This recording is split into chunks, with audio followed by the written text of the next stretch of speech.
অবশেষে ত্রুটিপূর্ণ bowling action থেকে মুক্তি পেয়েছেন সাকিব আল হাসান।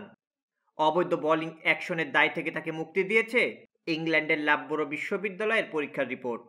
ফলে যে কোনো পর্যায়ের ক্রিকেটে সাকিবের আর বোলিং করতে বাধা থাকলো না।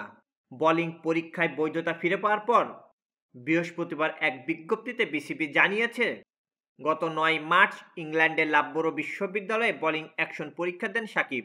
সর্বশেষ মূল্যায়নের ফলাফল অনুসারে সাকিব তার বোলিং অ্যাকশন সংশোধন করেছে এবং এর ফলে ইংল্যান্ড ক্রিকেট বোর্ড তাদের প্রতিযোগিতামূলক সব কাউন্টি ক্রিকেট এবং দ্য 100 থেকে সাকিবের নিষেধাজ্ঞা প্রত্যাহার করে নিয়েছে।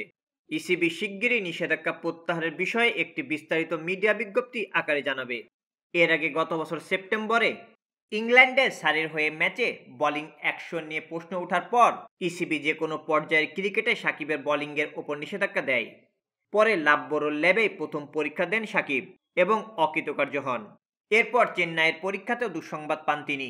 গত ৯ মার্চ লাভবরো বিশ্ববিদ্যালয়ের ল্যাবে সাকিবের সর্বশেষ পরীক্ষাটি হয়েছে। তিনি গতকাল ফলাফল জেনেছেন, যেখানে সাকিব পরীক্ষায় মোট 22টি ডেলিভারি দিয়েছেন, যার প্রায় সবটি ত্রুটিমুক্ত। এই পরীক্ষার উদ্দেশ্যে গত ২৭ ফেব্রুয়ারি যুক্তরাজ্যে যান সাকিব।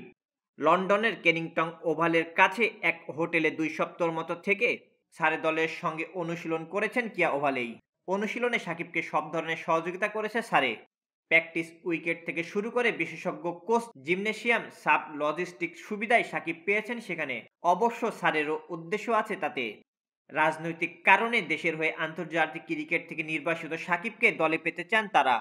২ সপ্তাহের এই অনুশীলনের পর তৃতীয়বার পরীক্ষা দিয়ে অবৈধ বোলিং অ্যাকশনের দায় থেকে মুক্তি পেলেন সাকিব। ছাড়পত্র পেলেন যে কোনো পর্যায়ের ক্রিকেটে বোলিং করার।